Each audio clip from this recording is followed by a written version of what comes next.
I'd like to discuss today what were for me the most formative books in my understanding of Hegel, what I think are the key secondary texts. And I'm going to start chronologically and work forward.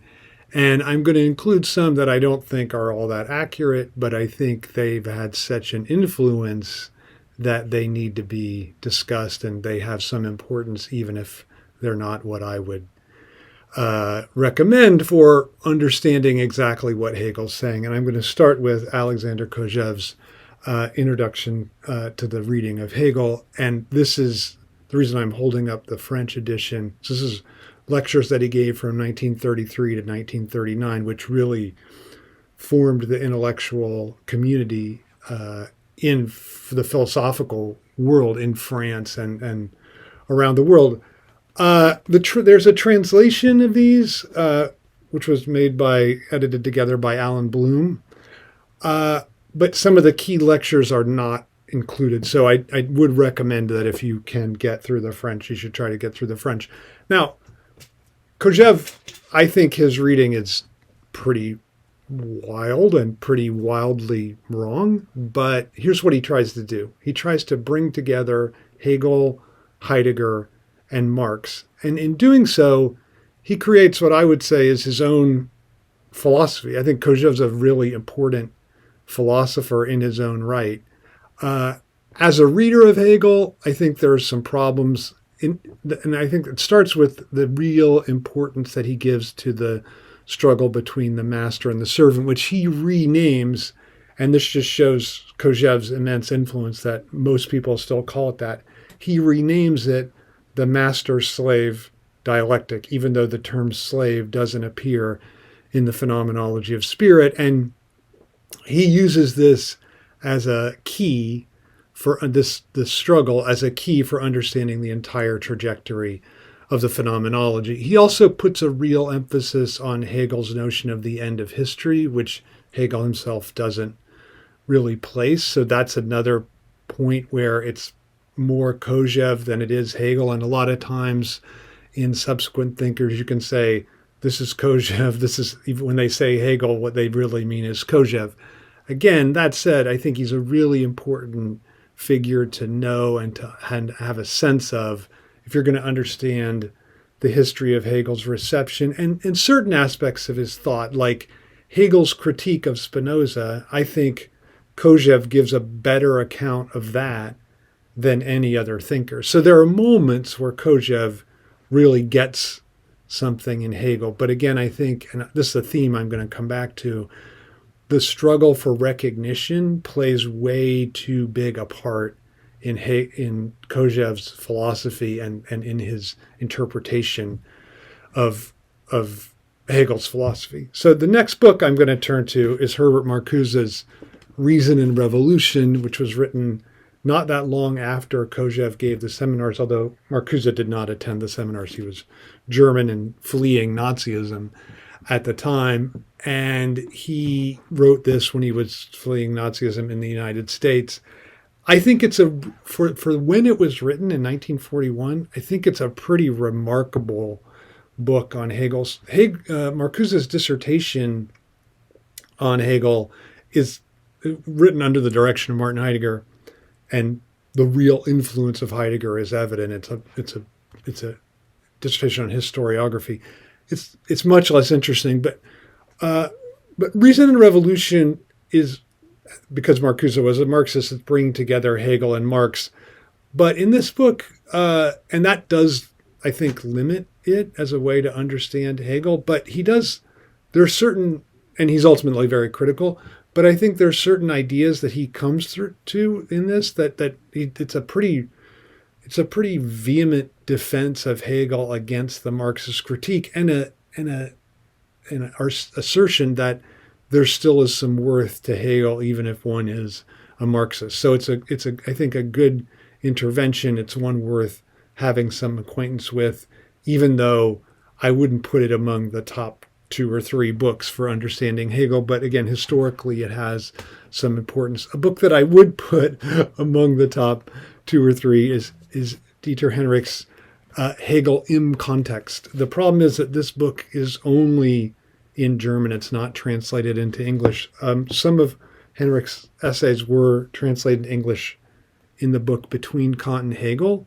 I think this book is significantly lesser than the 1971 Hegel im Kontext, where Henrich really does a couple of things that I think are really impressive. So I think what he does is he shows the influence, the importance of Hegel's friend Friedrich Hölderlin on the early development of Hegel's thought. And I think that wasn't so clear to anyone before Henrich. So that's really important.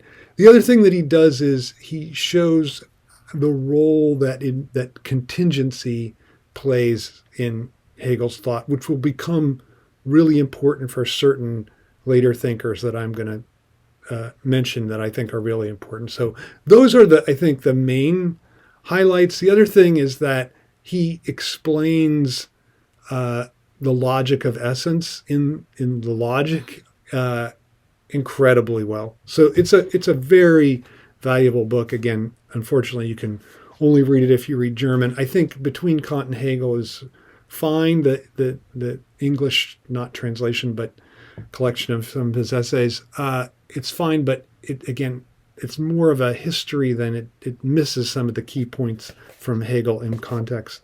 The next book I want to talk about is from just a year later, 1972, Shlomo Avineri's Hegel's Theory of the Modern State. And I think this book really gets at, for the first time, what Hegel's political project was all about. So Kojv has a certain idea of bringing Hegel together with Marx and Heidegger to think about basically a historical anthropology that includes politics. But Avineri really is thinking about Hegelian politics as such, especially in terms of the state. So it's a pretty vigorous defense of the state, which I appreciate. And what it does is it shows how Hegel was a pretty committed leftist. And I think that wasn't necessarily clear in some of the earlier works. So Avineri, he talks about certain...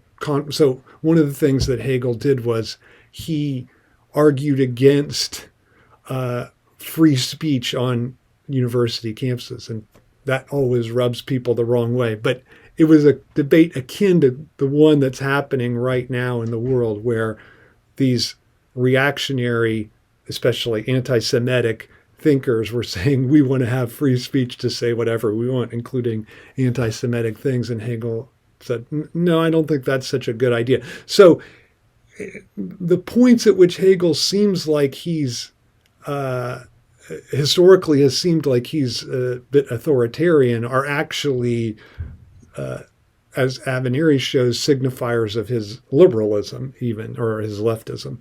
So I think this book, Hegel's Theory of the Modern State, was really marked a real turning point for me in understanding what Hegel was up to and really getting a sense of him. Next, I'm going to talk about Beatrice Longness's Hegel and the Critique of Metaphysics. This is a book that is translated into English, and the English translation is fine, actually. So it's not one where if you read the Henrich problem. So it's the English translation is very good. In fact, a couple of chapters were added by Longness for the English version of it, which are not, I don't think, as good, because one of the things that happened in her career, it's a sad trajectory, in my opinion. I don't think she thinks it's very sad, but she turned basically from Hegel to Kant. And what's interesting is that this is a bit presaged in this book, because one of the things that she tries to do here is show that Hegel is a Kantian thinker. And that's a move later we'll see an American thinker also make, to much more renown than Longness. But Longness wants to... So one of the things I really like about this book is she sees Hegel as a thinker of contradiction. And where you find a contradiction most highly emphasizes the doctrine of essence in the science of logic. So that's a part, that's the middle section of the science of logic that Longness deals with quite a bit. And that's, I think, very good. The problem here is that by linking Hegel to Kant, she strips Hegel of any ontological pretensions. That's what this book does. So it's a critique of metaphysics, and the title is really revelatory. And I think that it reminds me of the joke that I really like. I tried to read Hegel, but found out I can't. And that's something that Longness's whole career sort of shows that. Again, brilliant thinker, but I think she deviated when she turned to Kant. And we'll see a later thinker I'm going to talk about that joke also applies to. Next, I'm going to talk about what I think is the greatest book ever written on Hegel. And it's by a woman named Gillian Rose, who sadly died very young from cancer. And it's called Hegel, Contra, Sociology. And you can see how soon I read it. It's back in print, by the way. But when I read it in the very early 90s, it was out of print. So the book is, Longness's book is 1981. Gillian Rose's book is 1981. And you can see that I kept, people might not know that you had to do this because you could just print out a PDF now, but you could not do that at the time. So I got the book out of the library and copied every single page. And that's, I had it bound and I saved it, and all my writings in here. So I haven't ever went and bought I have an actual copy somewhere, but this is the one that I cherish, even though you can see it's really browned from so much wear, because it's existed for 30 some years.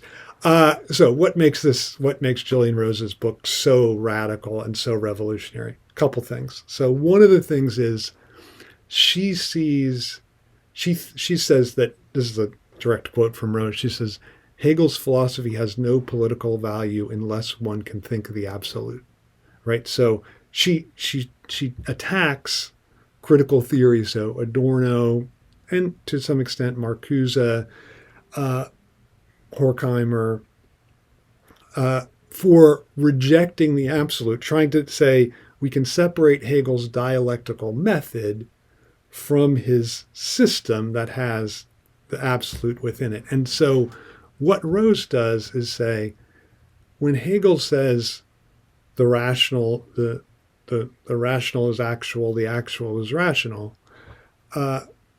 famously in the preface to the Philosophy of Right, what he said, it seems like a statement of political quietism. Everything is as it should be. Everything is rational. What Rose says is actually he's giving us that the absolute is saying this is how we have to make the actual real. And so there's a political imperative within Hegel's thought of the absolute. And if you don't think the absolute, you miss the political imperative. And when I read Rose for the first time, the blinders fell off my eyes, and I thought that's a pretty amazing insight. And she was one of the first figures that really made me see the great political value of Hegel, and that Hegel didn't need a Marxist corrective to be a valuable political thinker. So that, I can't recommend highly enough Hegel, Contra, Sociology. Unfortunately, again, this is really the only book. She has other books that are tangentially discuss Hegel, but this is really the only book on Hegel, and I think it's because she died so soon. Her autobiography, as she was dying, Love's Work, is very good as well. She also wrote on Adorno and critical theory. The next book I'm going to talk about is so that book's from 1981. This book's from 1989. It's Robert Pippin's Hegel's Idealism, and this did in America kind of what Beatrice Longness did in France.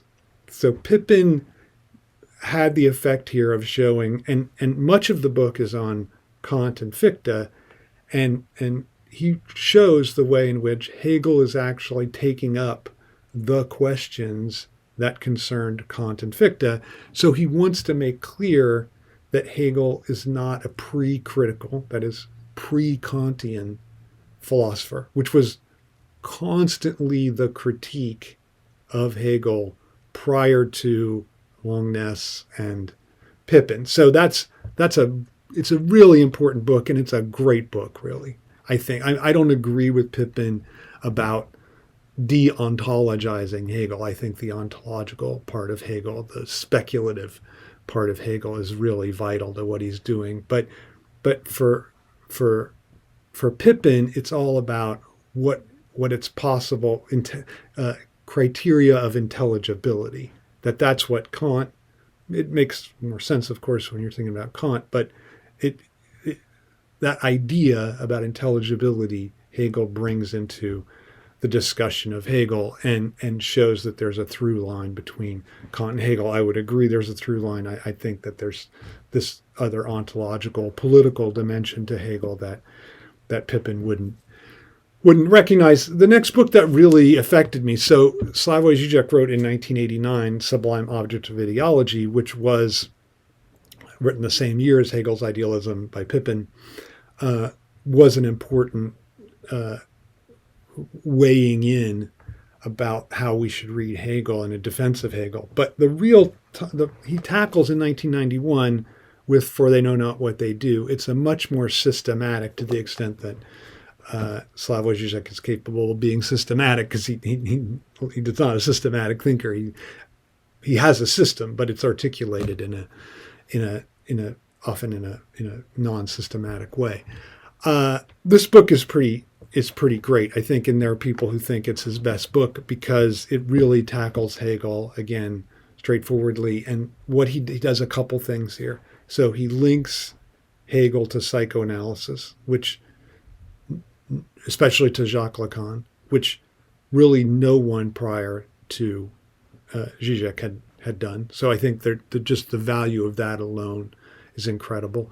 I think he also links, speaking of this psychoanalysis Hegel connection, he links Hegel's negation, which he sees as central to the Hegelian project, to the idea of death drive in psychoanalysis. So there's a real, and the book ends upon the idea of death drive and the circling of a void. And so it's really an incredibly valuable book, and it opened up for so many people an area of thinking that just didn't exist prior. So even though Gillian Rose made a gesture in this direction, her book is not psychoanalytic at all. So it did not make that opening in the way that Slavoj Žižek did. And one of I wouldn't say he made this thinker possible, but she also was someone who helped make an opening. So this is Catherine Malibu's 1998. Let me see here. 1996. Future of Hegel, which was then published later in I think 2006, much later in English. And this was her dissertation, which she wrote under Jacques Derrida. And I want to read people just the dedication that she wrote to him. So he wrote a huge preface to it, and then she wrote a little acknowledgement that says, "In everything essential, my work is beholden to the writings, the teaching, and the friendship of Jacques Derrida. I trust that this book, Did He Ever See It Coming?, will show him the extent of my debt." I always liked that little within dashes, "Did he ever see it coming?" And his huge preface is a sign that he didn't see it coming, that it completely upset Derrida's reading of Hegel. And that's why I think it's so valuable, because what Malibu does is show how the seeming closure or totalization of the Hegelian system is actually propedeutic to an opening. So the closure, without the closure, there is no opening, and that's what she believes Derrida's reading missed. So it's a pretty bold thing to take on your dissertation director in this way, and his specific reading of a major thinker. And I talked to her, and she said, yeah, that took a lot of guts on my part to be able to do that. So that it's impressive for that reason, but not for that reason alone. It really, and the subtitle of it is Plasticity, Temporality, and Dialectic. And the notion of plasticity, that term does appear in Hegel's phenomenology, and Malibu has made it a watchword for her. And it's about the possibility of a radical shift, right? So she's taken Hegel, this thinker who seemed to be about everything fitting within the system, and shows how actually he's the thinker of the potential for a radical shift. So I think this book is incredibly valuable for that point. And I want to now turn to another thinker whose work has been incredibly valuable to me, Rebecca Comé's book, Morning Sickness. And this is a book on the French Revolution, and as written in 2011, and the importance of the French Revolution, first in Kant's thought and then in Hegel's thought. And the idea for Comé is that Hegel's absolute allows this moment of the potential to break from the past, that the absolute is, for Hegel, the event. And so you can see a little link to Malibu, but the distance between them, I think, is that that Comé is thinking about this in terms of Freud's. She's a great thinker of Freud and Lacan as well. So Malibu's a little bit distanced from Freud and Lacan, and in fact has written some critiques of them. Whereas Rebecca Comé is very much in this camp of psychoanalysis and Hegel, and she really takes Freud's essay Mourning and Melancholia as a map for understanding what Hegel's up to relative to Kant. So her idea is that Kant's stuck in a kind of melancholia, and Hegel gets to a position of mourning, which allows the formation, the break toward the new. And I think it's a pretty hard book, but it's also accessible, and it has a lot of pretty interesting historical elements to it. So I think it's really valuable. And again, we see this theme emerging of a reclaiming, starting with Gillian Rose, and then we see it in Malibu, and now and even in Beatrice de Langness, and now in Rebecca Comé, a reclaiming of the idea of the absolute, not as this totalitarian aspect of Hegel's thought, but instead the essence of its political and philosophical import. That it's a moment of speculative openness and a chance to think what's radically new. And I think that's really true and very important. I want to turn now to Slavoj Žižek's biggest book from 2012. This is called Less Than Nothing. Of course, it weighs much more than nothing. But this book is, when he was writing it, he told me, he said, I'm getting it over 1,000 pages. That's what I want to make sure that I do. And he did. So it's just over 1,000 pages. And it has a ton of things in it. And it's a massive work. I read it one time. We went on a summer vacation, and when the rest of my people that I'm with, I guess we use the term family. I don't like that term so much, but they were on the beach. I was in the little hut reading Less Than Nothing, and who had a better time? I don't know. I guess we'll have to leave that for God to decide. But it was I've only read it that once, but it had a remarkable impact on me because it really synthesized, one might say, all of Žižek's thought, especially everything that he thinks about Hegel. Although there is stuff here on Kant, Fichte, a lot of stuff on Lacan. So all the different elements of Žižek's thought coming together, he really gets to the importance for Hegel of contradiction, the role that plays in his thought, and he tries to work out how Hegel is a political thinker and how he has political implications for our time. One of the things that Slavoj Žižek first said when I think this is in the book Tearing with the Negative, he says, we've heard so long about a Marxist critique of Hegel, perhaps the time has come for a Hegelian critique of Marx. And this book really works that out. And I think, why would that be? It's because Hegel doesn't, and this is something that Žižek really stresses in this book, that Hegel, whereas Marx is a thinker of progressive history, Hegel is a thinker of retroactivity. So that idea of retroactivity, or as what Freud calls Nachträglichkeit from the German, that really plays a central role in Less Than Nothing. But it covers so much ground that it's impossible to summarize in one a brief statement that I'm making to you right now. But as well, even at 1,000 pages, just over 1,000, it's well worth your time.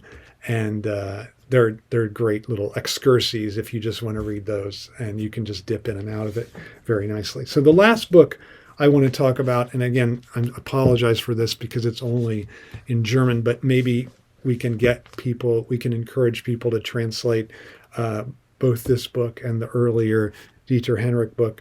It's called Hegels Velt by Jürgen Kalbe. And it's an interesting, so it's both an incredible biography of Hegel, as it sounds. Hegels Welt means Hegel's world. And this book appeared in 2020, sadly for Jürgen Kalbe, because that was the year of the plague.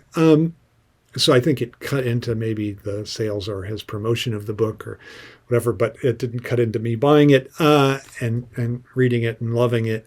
I've read it twice, actually, and I think it's really, really good. So let me just give you one little detail that he presents. So it's both a biography and a commentary on Hegel's entire philosophy at the same time, a really smart commentary. So it's not just, oh, I'm going to dip in and give you a little summary of what he's saying. No, it really, when he's discussing the logic, when he's discussing the phenomenology, he gets really what he says about the role that immediacy plays in Hegel's thought and how his thought is constantly undermining pretensions to immediacy. It's really great. So and he explains exactly how that happens. It's superior. So the one little anecdote that I did not know about, because I've read Hegel's letters, but I hadn't read, and Terry Pinkert in his biography, and I've read a couple other biographies in German. They don't recount this anecdote, and he must have found this in a letter between Goethe and Schiller. But Goethe and Schiller were up. They liked Hegel, this is in Jena in the early 19th century. So Hegel left Jena after the Phenomenology was written in 1807 because the university was basically blown up by Napoleon, and he lost his job. So in that Jena period, Hegel became friends with Goethe. He wasn't really a networker, so I don't know how it happened. But Schelling, he went to seminary with Schelling and Hölderlin, and so Schelling was really well-known philosopher in German. So I'm sure that was the source of the connection with Goethe. But Goethe and Schiller Friedrich Schiller, also these are the two great figures of German letters. They thought, this Hegel's a smart, really, really smart young guy, but he just can't articulate himself clearly, and he can't write well at all. And so they got the idea. Schiller's like, I have this student who could really use a little counseling, a little tutoring. Why don't we get him together with Hegel and have Hegel just explain his philosophy to him? And so if he can explain it to him, then it'll make him make him clearer as a thinker. It never came about, sadly. So we're left with Hegel as the not so clear thinker. But this is a book worth, just like Kojv is a book worth learning French for. Kalbe's biography Kalbe's book on Hegel is a book worth learning German for. If you don't want to learn it, if you don't want to learn French to read Lacan and German to read Hegel and Kant, which I think you should probably do. But so that's it. That's all I wanted to say, and I hope that you found this helpful, and I hope that one of these books maybe will be. I've said something about one that makes it, that triggers you in a positive way and makes you want to read it and makes you think like, oh, that's a new way to get into Hegel that will be helpful to me.